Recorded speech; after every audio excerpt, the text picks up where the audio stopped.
North Orbit College 2 Orlando Pirates sanibona bafethu uvane lo. So namhlanje ngizokhuluma ama positives nama negatives ale game ade sibuka namhlanje. Ade kuyi game emnandi indlela eyisimanga ngoba ke Orlando Pirates ibiwudinga u3 points ukuze ke bayithathe iBetway Premiership. Kanti nayo Orbit College ibiwudinga u3 points ukuze ke banga relegatewa. Igame ke bafethu sibonile namhlanje bengasiyona igame Orlando Pirates ecreate khona ama chances amaningi la ubona khona ukuthi ke kumele bakore. But ke ama results babuye nawo u3 points bakwazi ukuthi ke babuye nawo ngoba babuyine nje ngo2-0 kodwa ke lawo magoli akorwe ibona abadlali bayo iOrbit College ibi defender kakhulu. So ngizoqala nje ngeapproach yakhe uAbdeslam Wadu the coach. Umase ubheke indlela approach ngakhona le game namhlanje besiyibona ukuthi ke epalini bekhona bani idefense okusiyema benosibisi mase kuba uNdaba benosibelebele. uNdaba bafethu akusiyena umjito ojwayele ukwaqala ama games but ke ucoach namhlanje uvele wabelieve again wathi ke awuqale namhlanje mfana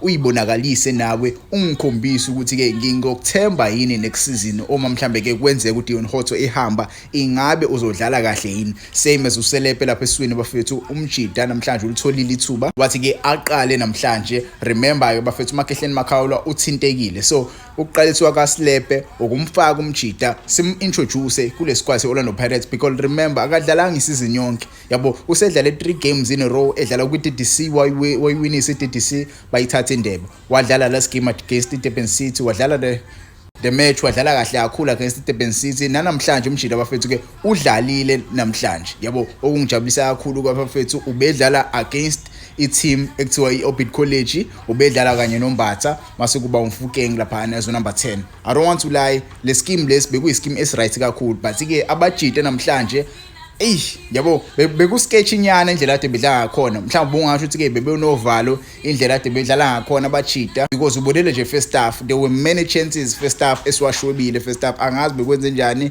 uMremi at the top umjida, there were chances lapho khona ububona kahle ukuthi awuMremi lapha ethu uqekelelile.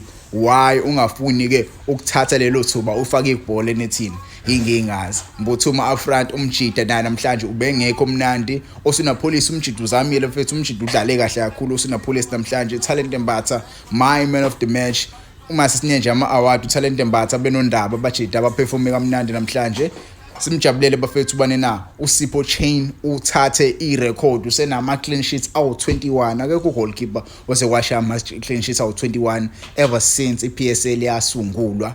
Siyafuna ukuthi ke ahambe aye kuWorld Cup, siyafuna ukumbona eyile kuWorld Cup bafethu. Awekho maningi kugame namhlanje bafethu, angifuni uqhamanga igame namhlanje. Truth to be told abajida badlalile bakwazile ukuthi ke bangawenzi ama mistakes amaningi emuva because if I remember quite honestly iOrbit College ayisinikezanga inkinga eningi emuva yabo. Abajida bebe defend kakhulu emuva, babe nethuba elilodwa nje lapho khona ubabona ukuthi bebefuna ukukora but ke abayilimazanga kakhulu Orlando Pirates. Ithina nje ebesingawasebenzisa amathuba ethu. I feel like ucoach going to i-preseason kumele alungise lapho nalapho up front. I feel like siyaleka kakhulu. We have to go into the market and search for more attackers azokwazi ke asiyise phambili going ahead. Yes, siwinile indebe, siwinile league, siwinile treble, but we need more strikers ukuze ke akwazi ukuthi ke asenze sibe clinical up front yabo. Because today sikorelwe le team igoli lokuqala simbonile uMbatha ubeyophazamisa ugoalkeeper wanina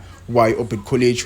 Goalkeeper Orbit College wayiphantshele nethini. Sibonile igoli lesibili besiyifaka ipressure waseke idefender layo ini nayi Orbit College lashaya on goal. So ungasho ukuthi ke besiyifaka ipressure kuyibona ukuthi ke amathuba ethu thina besingakori thina yabo. Orbit College siyifakele ipressure ukuthi ke yenze ama mistakes emuva ukuze ke thina ke siwina. I spoke about this last week ukuthi ke the reason why siqalesa a player like uMfukeng as number 10. Umfukeng as number 10 uyakwazi ukuthi ke ayisize team ibe fast, ikwazi ukuthi ke ipress deep, ipress le team esidlala nayo ukuze ke benza ama mistakes. Today you saw ama team, you show it team adedlala namhlanje yenze mistake, yenza ama mistake amabili ashama on goal yabo, sawina kanjalo. So igame namhlanje I don't think igame yokuanalyze kakhulu.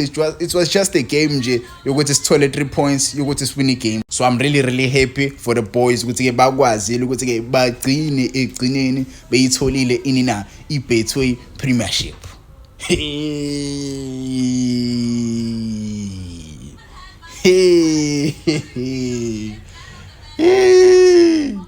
hey singalali hey.